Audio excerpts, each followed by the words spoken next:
Well, y'all, I thought the pond video that I was just exporting was going to be my last one, but I've forgotten that this thingamabob, this huge thingamabob came in while I was out there. And I always know when it's the UPS lady because she's very, very excessive with the horn honking.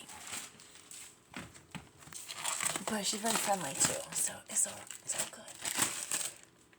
But it came in so fast that I was like, what even is this strange package? Did I order a piece of art? I don't remember ordering art. Well, this isn't exactly art, but it's quite interesting. How am I gonna do this without? Well, you just gotta sit tight for a second. I gotta just set this up here, okay?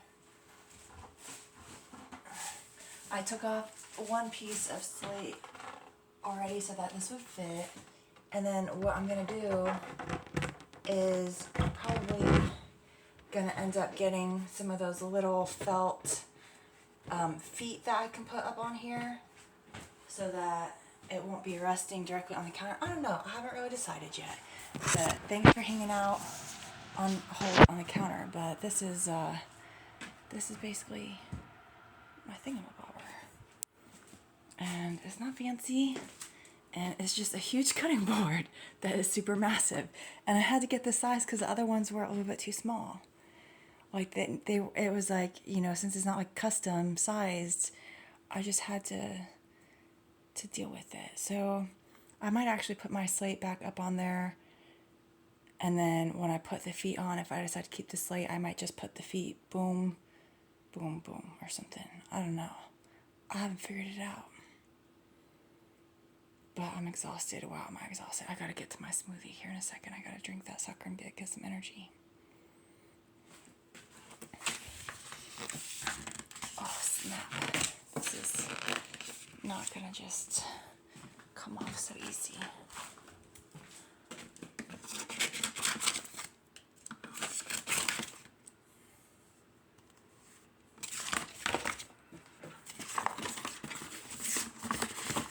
But anyways, this was half off, and the normal full price was like $200, and I would have never bought this thing for $200. I would have just gotten a normal butcher block that was like the right size.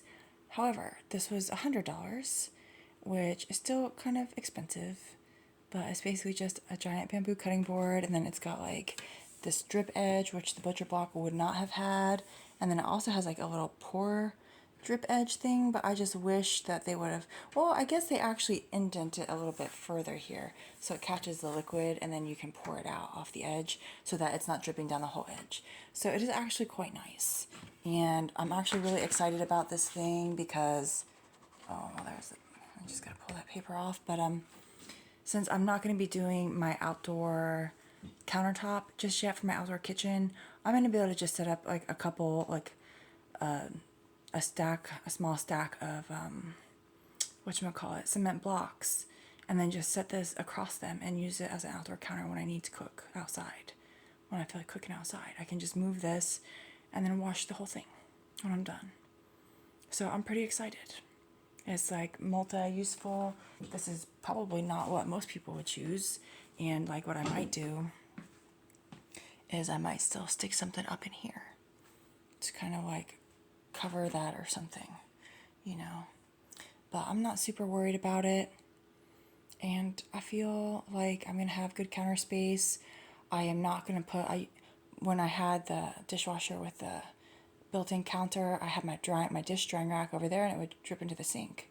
And again, that side of the sink was all plugged up because the garbage disposal was all plugged up, and so I'd have to bail out the water, and it was a disaster. But then I would tend to use this area for cooking with, so I wouldn't put my dish drying rack there. But what I'm gonna do eventually, I can use this as a dish drying rack when I'm not like using it. I don't know. We'll see how it goes. But what I'm gonna do is they have these big racks, and they have them with 2 layers, and they're huge, and they come up, and it's an over the sink dish drying rack. Okay, And they'll have it so that you can have all your little doodads and your sponge and hang up like your slotted spoon and your spatula. And then they'll have an area where you can like dry your cups after you're done like washing them in the sink. You just put your cups and your plates, and then they have a second rack and you can like put your pots and stuff. So it's like you can just store your pot up there, or like after you're done using the pot, you just turn it upside down and the water just drips down to the sink. Okay. And so maybe I'm going on about this a little bit too much, but I had never actually like seen one of those like in the store, you know, when I go into the store. And then I was just thinking about just getting one that like tucks into here is why I looked for an over the sink dish drying rack. And then I saw these massive towers. I was like, whoa, I need that in my little dinky kitchen, because I've been using my countertop table typically in the past years as a like, you know, it wasn't just eating space, but it was also food prep space, and I didn't really like that. So here I'll actually have like a food prep space, and I'm just gonna have my massive dish drying rack eventually. Okay, I gotta get my wallpaper first. But yeah, I'm gonna upload my pond video. I don't know which one's gonna show up first. I gotta make more kombucha, because what it is when you first start a batch of kombucha, you don't wanna like put just a little bit of starter kombucha and then like tons of just like fresh sweet tea, because it takes forever and you have a higher likelihood of like mold and stuff sitting in.